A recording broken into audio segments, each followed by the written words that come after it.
Welcome back to TechKidFX for another GRT price prediction update, and in this video I'll be giving you the latest developments that have been happening here on the GRT chart, which at the time of this recording here on TradingView the market is up by 4%, which is a very nice bounce to the upside and in a move that has been obeying the Elliot of structures. And before I get further into the technical analysis, first give this video a thumbs up, subscribe to the channel, and also check out the channel membership, and allow me to continue with the video here on the daily chart by first giving you a quick recap of what has been happening, where you can see that from these low prices that we had been trading within, we saw a very nice bounce to the upside, making it to an all-time high at around the $2.9163 mark in what I'm terming is that first wave to the upside.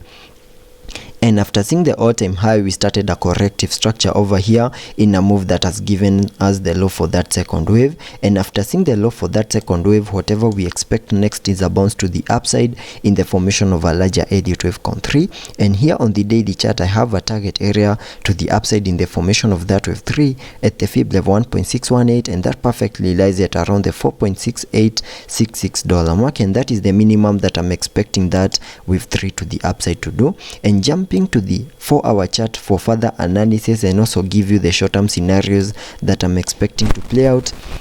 Here on the 4-hour chart, you can see that after making our bear market low, which is down here, and also the low for that higher Elliot wave count 2, we started a very nice bounce to the upside in the formation of that higher Elliot wave count 3 in a move that has been obeying the Elliot wave structures, where you can see that I'm terming that as the first wave to the upside. Then we have seen a corrective structure in the formation of that wave 2 before we started this massive bounce to the upside in the formation of this wave 3, which gave us a peak at around the $0.2319 mark. And after seeing the formation of that wave 3, whatever we expected next is a corrective structure in the formation of that wave 4. And here on the charts, in the formation of this wave 4, I believe we have seen the low for this fourth wave, because if I use the Fibonacci's connecting them from the low of the second wave to the high of that wave 3, that gives me a minimum retracement area in the formation of that wave 4 between the fib level 0.382 and the fib level 0.5, and I can mark that target area here on the charts like that, which lies between the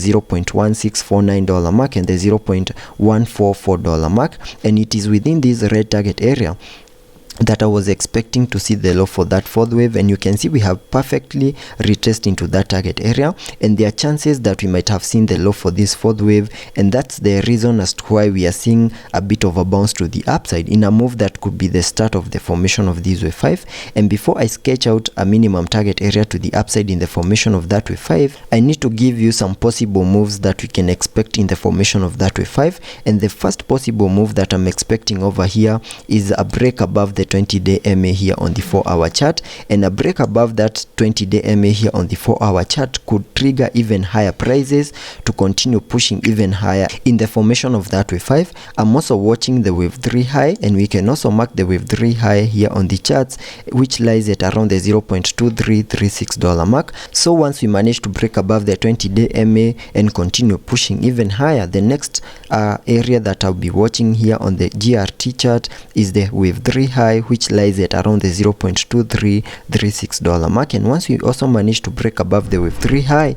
then that will be enough confirmation that whatever we are seeing over here is the start of a bounce to the upside in the formation of that wave 5. And in the formation of that wave 5, which is an impulsive wave, I'm also expecting to see a 5-wave structure to play out, because a wave 5 to the upside is an impulsive wave, and sketching out a minimum target area to the upside in the formation of that wave 5 by connecting the trend-based Fibonacci from the low of the first wave to the high of that wave 1, then dragging the fibs to the high of that wave 3. That gives me a minimum target area to the upside in the formation of that wave 5 at the fib level 1.618, and that is at around the $0.2808 mark. And note that is just a minimum target area. There are chances that GRT might get to that target area and continue breaking through other key areas on the Fibonacci's. So let's be patient and see how that plays out, and continue watching the 20-day MA. And once we manage to break above the 20-day MA and continue pushing higher, given the support of the 20-day MA, continue watching the wave 3 high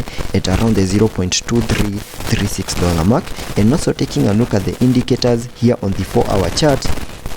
Here on the 4-hour RSI, we are trading at around the 48 mark, meaning we have massive room for us to fully support higher prices in the formation of that wave 5. So let's be patient and see how that plays out, and I'll be keeping you updated.